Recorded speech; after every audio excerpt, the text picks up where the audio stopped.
Ready? Okay, awesome, great. Hello, and welcome to the State Library. My name is April Pascucci, and I'm a reference librarian here. Before we get started, I'd just like to thank the Bureau of the State House and House Broadcast Services for their help in setting up for today's event. I'd also like to note this event is being live streamed and recorded to be made available on our YouTube channel. Today, it is my pleasure to introduce Michael Liu. Michael is a noted author, researcher, and activist known for his work in Asian American studies. Today, Michael will be speaking on his 2020 book, Forever Struggle, Activism, Identity, and Survival in Boston's Chinatown, 1880 to 2018.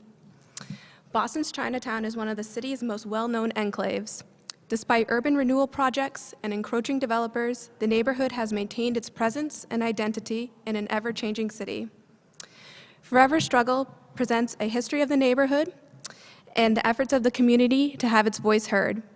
Growing up in Chinatown himself, Liu's connection to the area shines through. At the end of the presentation, we invite you to ask any questions you may have for the author. We just ask you to wait for us to give you the microphone. The author has also brought copies of the book for purchase after the talk. So without further ado, Michael Liu.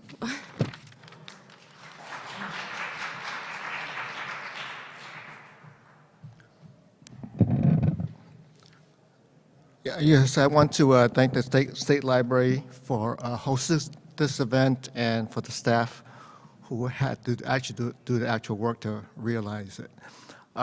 So my book is, as April mentioned, a history of Boston Chinatown, basically from its establishment until the present day. I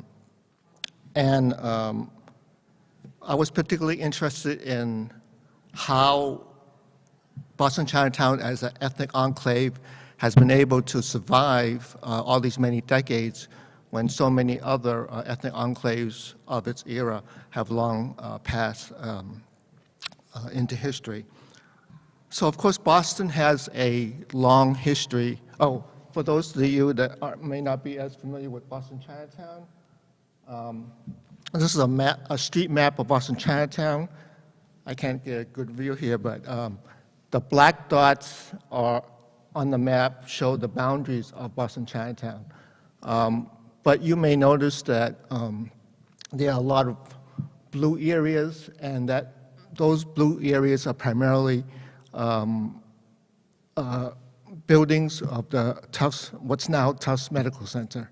So the actual neighborhood is much smaller than its boundaries indicate. Also, this is a map of where, this is a map of the neighborhoods of Boston, and Chinatown is actually toward the top, is the little yellow area, and so therefore it's very close to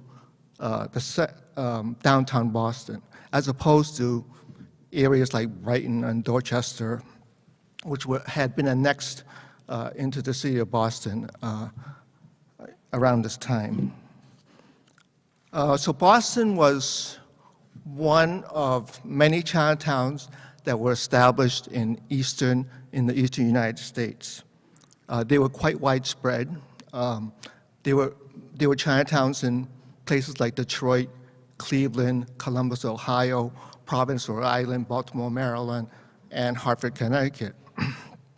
And it's important to remember the context of these times, because the Chinatowns were established during the latter half of the 19th century.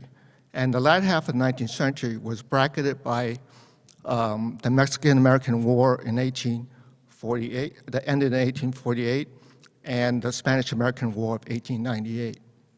So this was a time when the United States was subjugating many peoples of color, many diverse peoples of color, and occupied many geographies of color.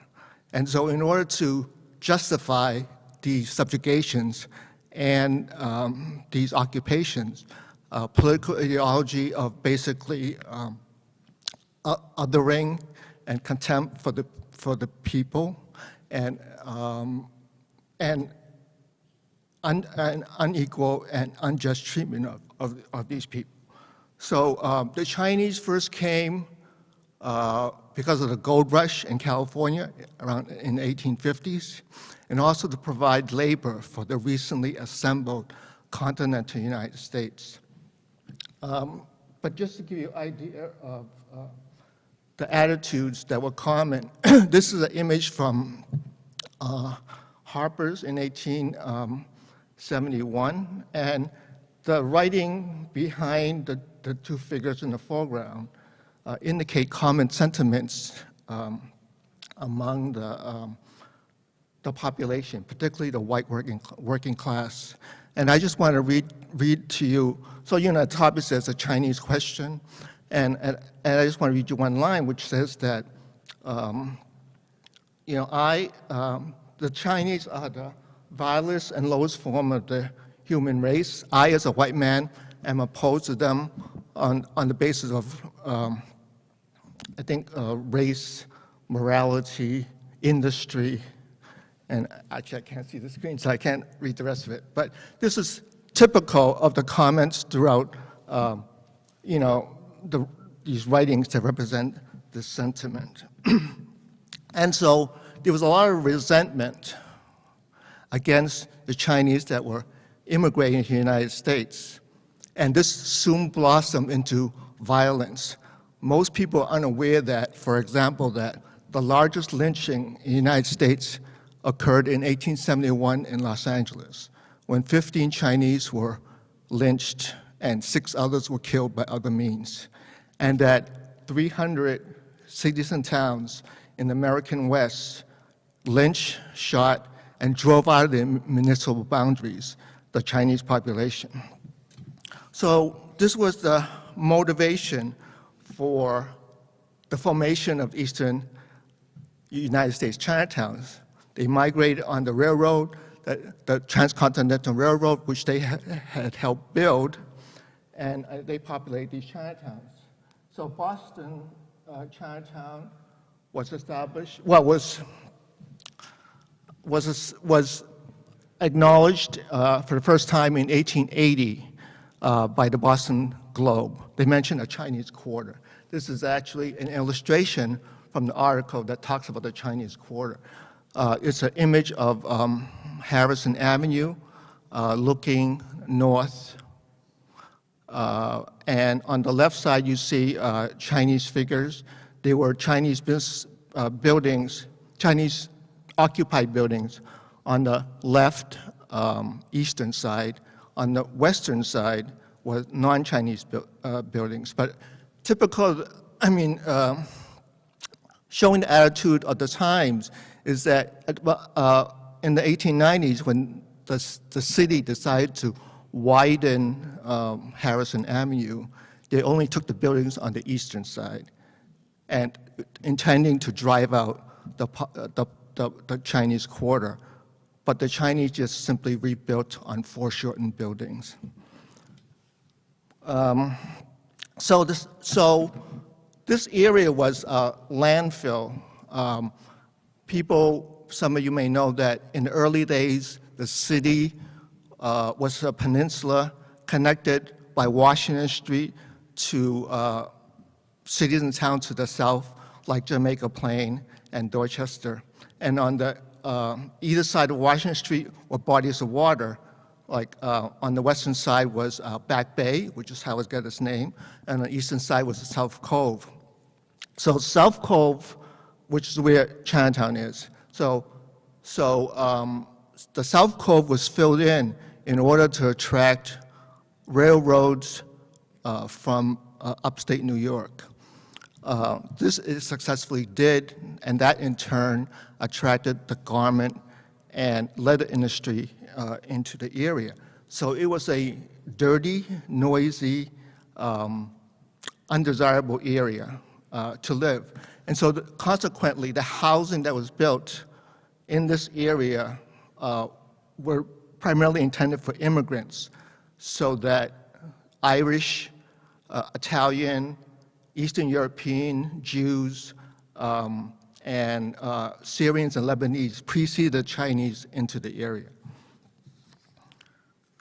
But 2 years after the acknowledgement of a Chinese quarter, though, the nation passed the Chinese Exclusion Act of 1882. So this act not only banned the immigration of Chinese labor, but also Chinese laborers. There were minor exceptions for merchants and scholars, but it also excluded Chinese from citizenship, so that this had a profound effect on the Chinese community and the community of Chinatown, because that means that it was exclusively men that lived in Chinatown. It was a so-called bachelor society, and also it embedded the idea among other people, non-Chinese, that Chinese were permanent aliens, that they were forever foreign.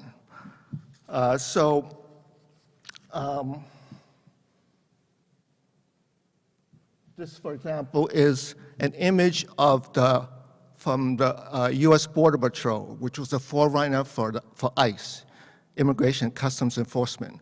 The U.S. Border Patrol was established specifically to keep Chinese migrants out, particularly from the South. And this is what created the idea of the illegal alien, was the measures to to exclude Chinese. So as a consequence, the community that was established in Boston in the latter half of the 19th century was almost exclusively working-age men. They decided to focus on the laundry industry, and that is for a number of reasons. Number one, the state excluded Chinese from 20 or so occupations by law. They also required for other occupations citizenship or union memberships. So these were two areas where Chinese were also banned. So they tried different other occupations like farming and peddling, but they eventually migrated to the laundry industry, as did most Chinatowns in the United States. And there are various reasons for this. Number one, they wanted to avoid competition with white male labor, because in those times, of course, laundry work was considered women's work, and so they would avoid conflict with white male labor. And so this is a typical setup. This picture shows a typical setup of a laundry. This is actually a picture of Gongwing in a town of Milton. There are usually two rooms. In the front room is where you interacted with the customer. On the left, you may see packages of the finished clothing, clean clothing, and in the middle, you see the tickets, that the laundress kept, and the Chinese men would work in the back. But the thing is, they also slept and ate in the back, because quite often in the cities and towns, they were not allowed to live there, and they weren't, they were excluded from social and cultural activities. And so that the Chinese laundrymen, these were all over New England, of course, because you can't develop a laundry industry and it's all concentrated in one neighborhood like in Chinatown. So they're all over New England, and so that when they finished their work on Saturdays evening, they would go into Chinatown where they could socialize. They could have services like people read their letters from home, forms of entertainment, and have a dinner and so on. And that is how Boston Chinatown became a center of the Chinese community for New England. The other thing about Boston Chinatown around this time is that a lot of community organizations developed.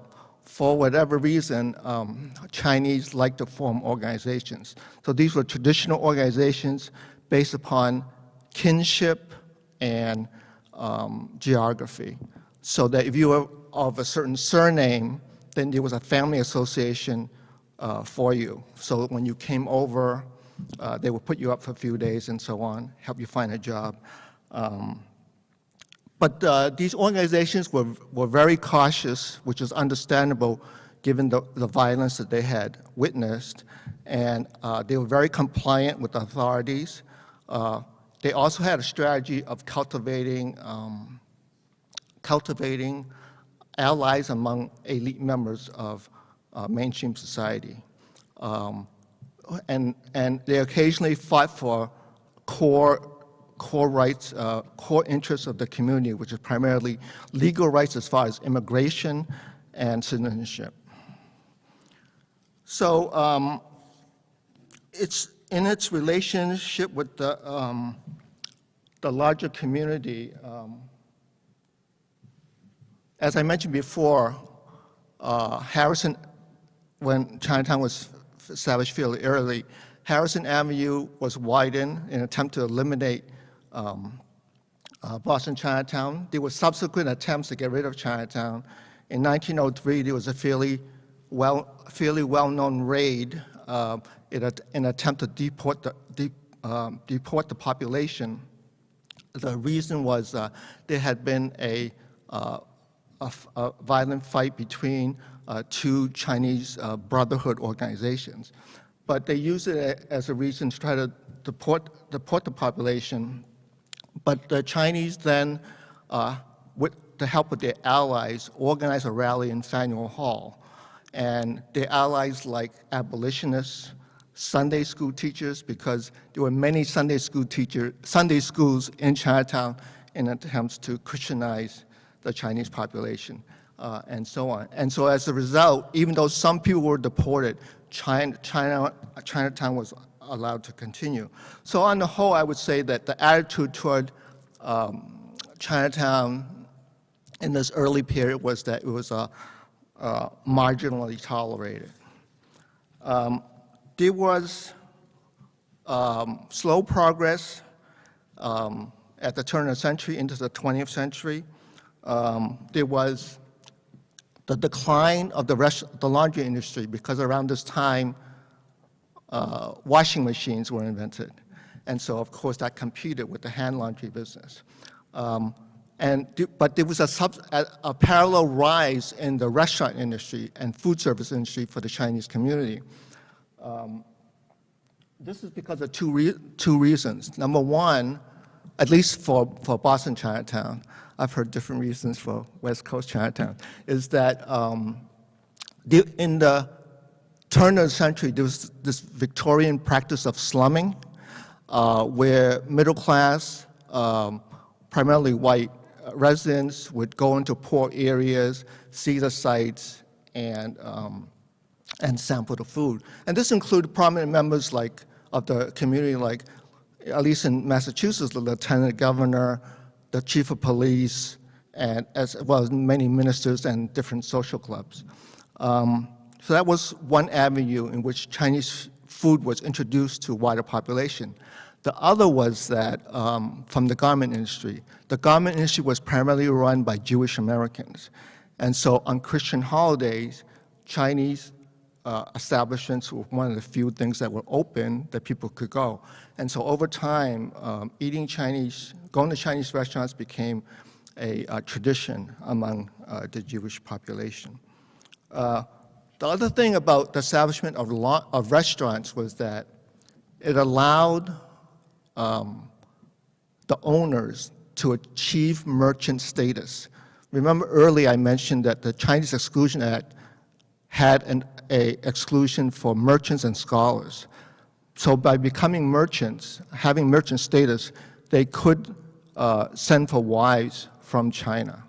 And so a small number of families began to be established. Laundries, on the other hand, were specifically excluded from the owners being merchants.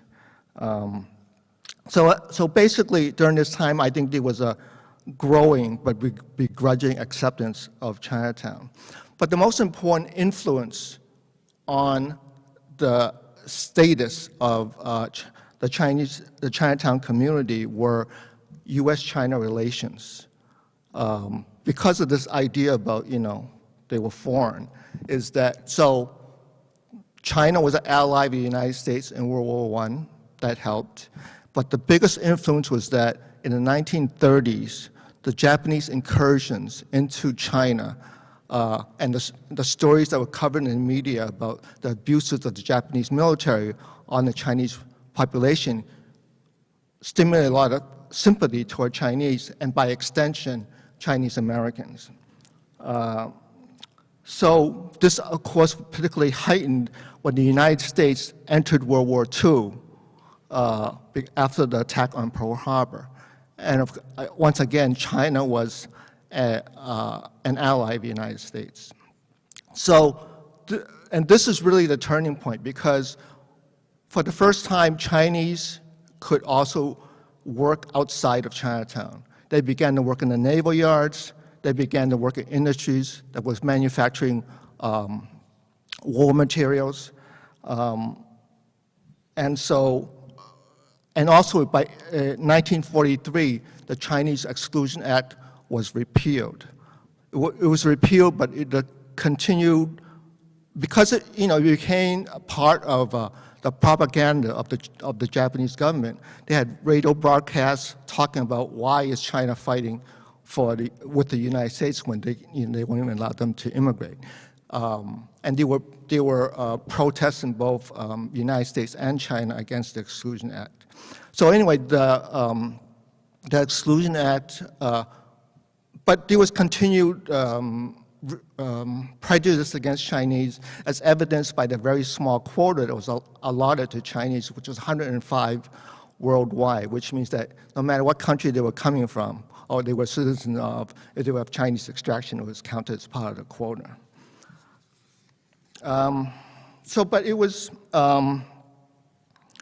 but as I mentioned, this was a major turning point. It began the step, I should just show you this, about the spread of Chinese restaurants. This is an ad from 1930 in the Boston Herald, and if you look at it, it says it offers, besides Chinese foods, dancing and an orchestra. And also the address indicates it was actually in an adjacent neighborhood and not exactly in Chinatown. So I think there were a number of these larger restaurants, that developed, but I think most of them closed because of the Depression. But anyway, the repeal of the Chinese Exclusion Act and different other legislation that followed World War II allowed a family-based Chinese community to develop in Chinatown. So besides the repeal, the War Brides Act allowed Chinese American veterans. There were a number of veterans, Chinese Americans who enlisted and fought in the U.S. Army. So under the War Brides Act, if you found a bride overseas, you could bring them over.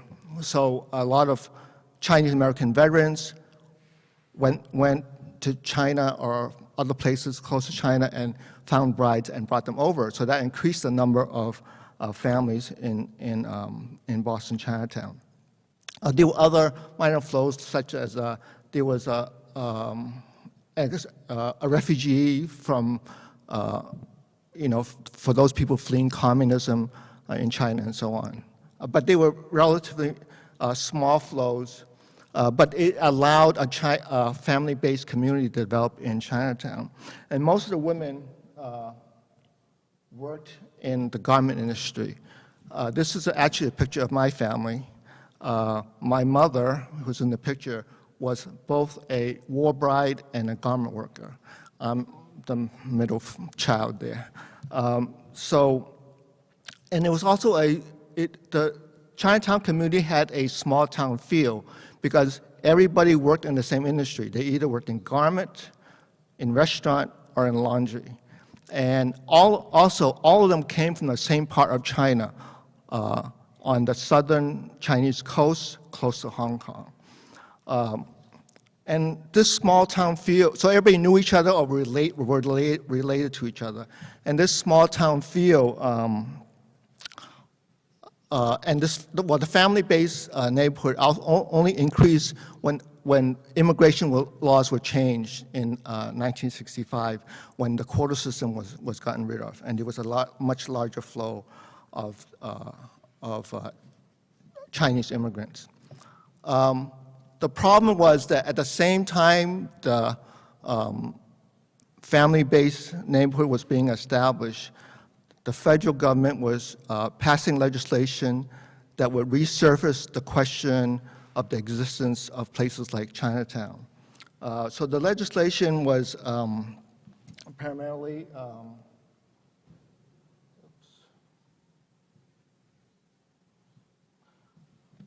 the Federal Highways Act of 1956 and urban renewal legislation.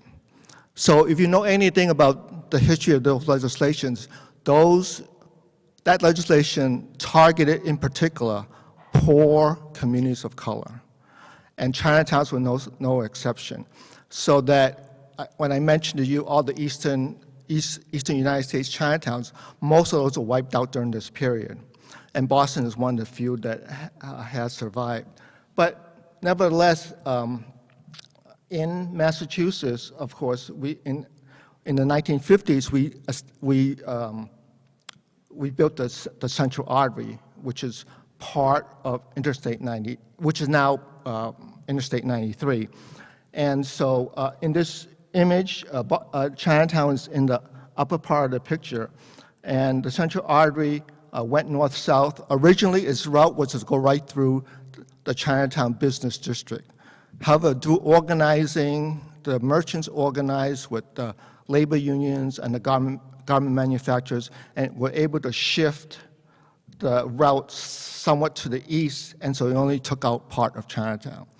But a few years later, so the Central Artery goes north-south.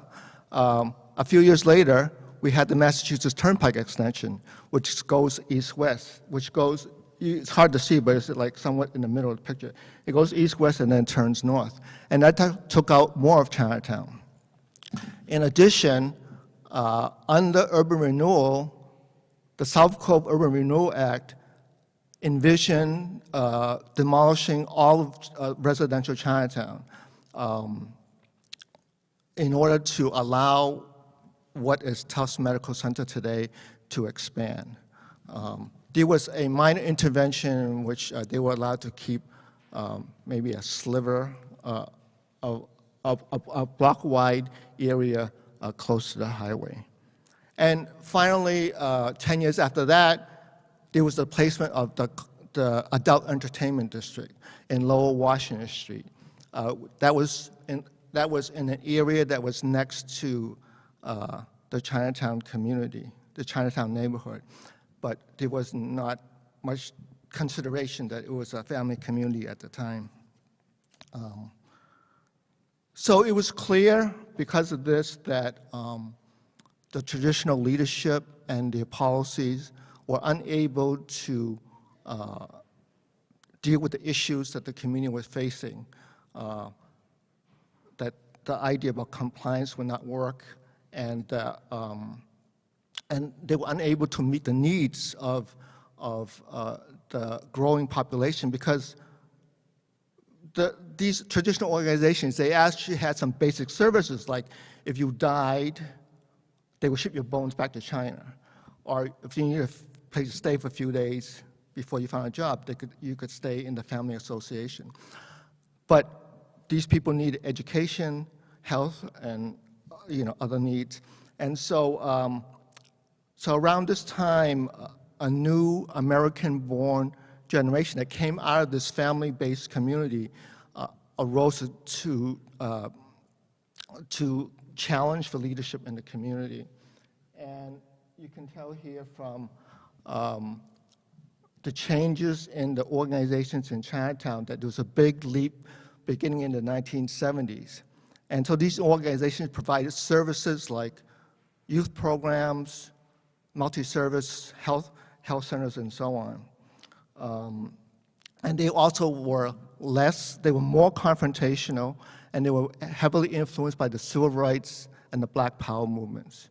And so they were also more demanding of equal rights along with other people. I also mentioned that the population that had begun immigrating, the new immigration was also less attached to traditional organizations, because quite often, like for example, if they had spent time in Hong Kong, they had influenced by different ideas. So consequently, over time, they had, since the 1970s, the neighborhood, under this new leadership, has conducted a series of major campaigns around education, around workers' rights, and then more particularly about development in Chinatown. So for example, this image is a demonstration in the 1980s against police brutality. So a undercover policeman had beaten up a recent Chinese immigrant. And so these people are gathering along Beach Street, one of the main streets in Chinatown. They were planning to march up to City Hall. And it was actually successful. I don't know if people remember this, but Mayor Flynn came into Chinatown, brought groceries for the victim. The police chief opened up the hearings into the police officer's behavior to the public, which was unheard of, and the policeman was suspended. So that this campaign actually legitimized protests in Chinatown, because the coalition that formed included both the traditional as well as the new leadership in the community. The other aspect of what changed in Chinatown was that the neighborhood began to participate more in citywide alliances and citywide networks. So particularly after 1983, this is a picture from the 1983 campaign for mayor in the city of Boston, when Mel King, some of you may know that Mel King recently passed away, but he was the first African-American to reach the finals in the mayoral race in the city.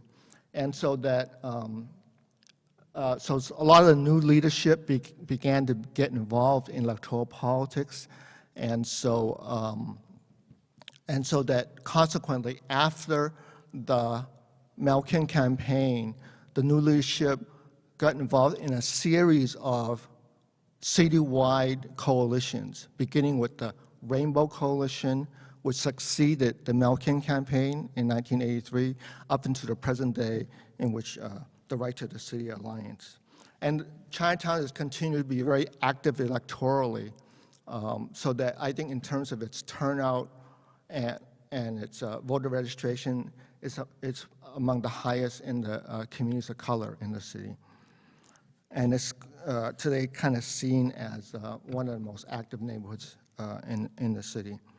So I'm not going to go through all the campaigns, but I just wanted to talk about two to illustrate how the community has evolved. I mean, actually in my book, I actually go through all the different campaigns the community was involved in. So the first one I just want to illustrate is Boston busing in 1975.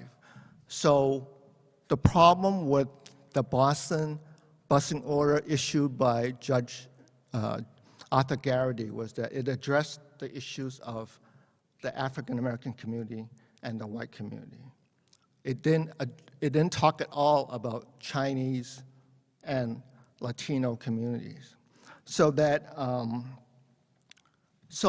for example, in the schools that the children were bused to, there was parents' councils. There were so many seats for white parents and so many seats for African American parents. Even in a school like in the North End and Charlestown, where Chinese were bused to. So also the communications were all in English. all the letters. And so telling the parents that their kids would no longer go to local school. So that as a consequence, the parents organized because of safety concerns. If people remember, it was a fairly violent time, and there was a lack of communication. So the parents spent months trying to communicate with the courts, with the Boston school system, with the Boston School Department, and even the neighborhood's traditional leadership. But those talks never produced anything. So in the end, the parents were forced to organize a boycott of the schools, which was 90% successful. And so no Chinese kids went to the schools. So then the Department of Justice intervened, and the parents won almost all their demands. So that was 1975. So 20 years later, in 1994, a coalition of community organizations, homeowners, school children, and elderly organized against a proposed medical center garage in residential Chinatown. The medical center, Mayor Tom Menino, and the Boston Redevelopment Authority strongly supported the garage. So for 16 months, the community organized protests. They organized a community referendum, and they also organized a citywide neighborhood network that was opposed to the BRA's various projects. And it also threatened a civil rights lawsuit. The community also attended all the regulatory hearings, and there were dozens of articles in local papers and in the broadcast media that would follow the issue. And in the end, they forced the medical center and the mayor to withdraw the proposed garage. So basically, what happened is that it shows the evolution of the community organizing that went from organizing one sector of the community, the parents, into multiple sectors of the community, that went from organizing locally to having a citywide scope in terms of what they were doing.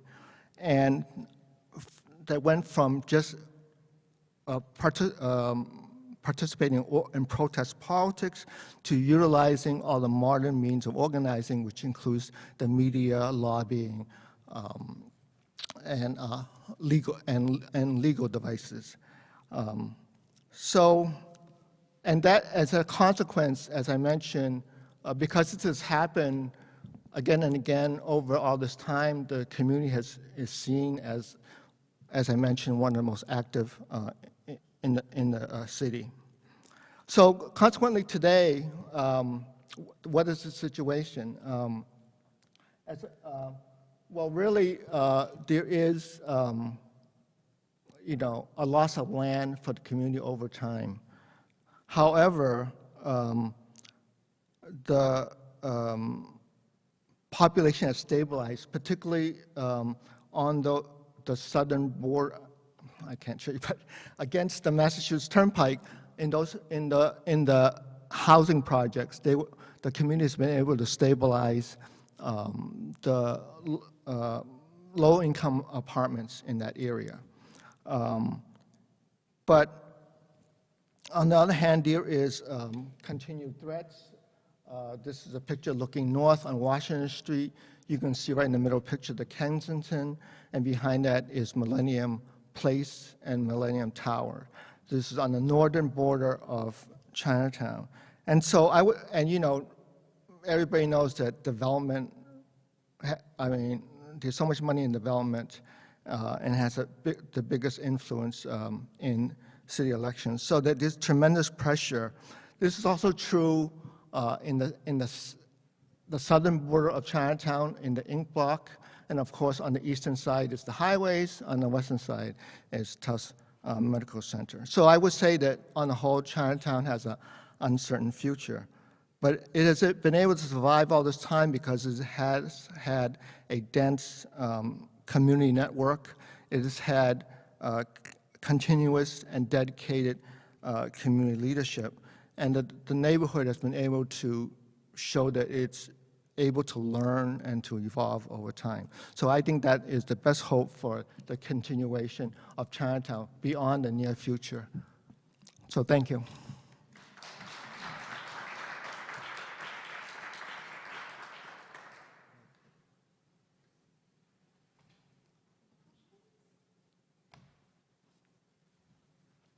I actually had a question. From your perspective, how has the COVID-19 pandemic affected the community, whether business-wise or health and community-wise? Yeah, it's had a tremendous effect. I mean, obviously, it had a tremendous effect on everybody, but the COVID has really harmed the small businesses in Chinatown. I mean, I don't know if you remember, but early in the COVID pandemic, already business was dropping because, again, it's the same thing. It's this associating this foreign idea. So associated with China responsible for COVID, therefore Chinatown is responsible for COVID. And so there was a big drop-off. So I think that is it's still suffering, and I think it has to figure its way out. The other thing is that, though, is that actually Chinatown businesses are going through a generational change. So that the traditional Chinese food that you get in Chinese restaurants, now you have like American-born. In general, it's hard to persuade your children to go into the food industry. But when they do, they want to do fusion food. They want to do food that's directed toward the young, like boba tea. And so like you have things like double chin, which makes kind of funny types of Chinese food that plays on different themes. Anyway, so that Chinatown is going through this big transition, but the whole thing about the survival of the businesses, I think, is a big question. I think some will survive, but a lot of them may not.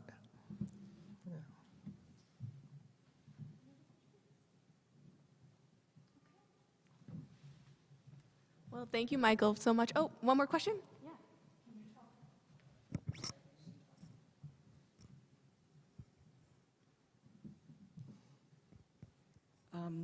In addition, can you talk a little bit about, related to the issue of COVID's impact, about the rise in hate incidents against Asian Americans? Yes, so I think many people are aware that during this last period, that there has been an increased number of violent attacks against Chinese Americans in particular, but Asians by extension. So it hasn't been, and because right now the attitude of so obviously this began particularly during the Trump era, but right now the particular stance of the current administration, in which they're very antagonistic toward China, only heightens people's attitudes that don't disassociate Chinese Americans from China. And so there has been many physical attacks on Chinese and Asians, particularly on the West Coast. But this also occurred here. A lot of it is unreported. So we are quite worried about what's going to happen as things may intensify between the United States and China. Right now, a lot of the we've held some community meetings, and a lot of the elderly are afraid to leave their apartments. People have been harassed, in all the public places you can imagine, like the tea or the drugstore and so on. And there was, there's more dramatic cases when people have actually been attacked. But it's kind of a sad situation. But we're trying to do things in the community to try to protect ourselves, like to do bystander training and so on. Yeah, so I think it's a tough situation. Well, thanks again, Michael. That was a really fascinating talk on some local history. Yeah, I just want to invite everyone back for our next author talk happening on June 6th. So keep an eye out for that. And if you're interested in purchasing a copy of Forever Struggle, you can make your way back to that back table. Thank you so much. Yeah, Kelly from UMass Press will be at the back table.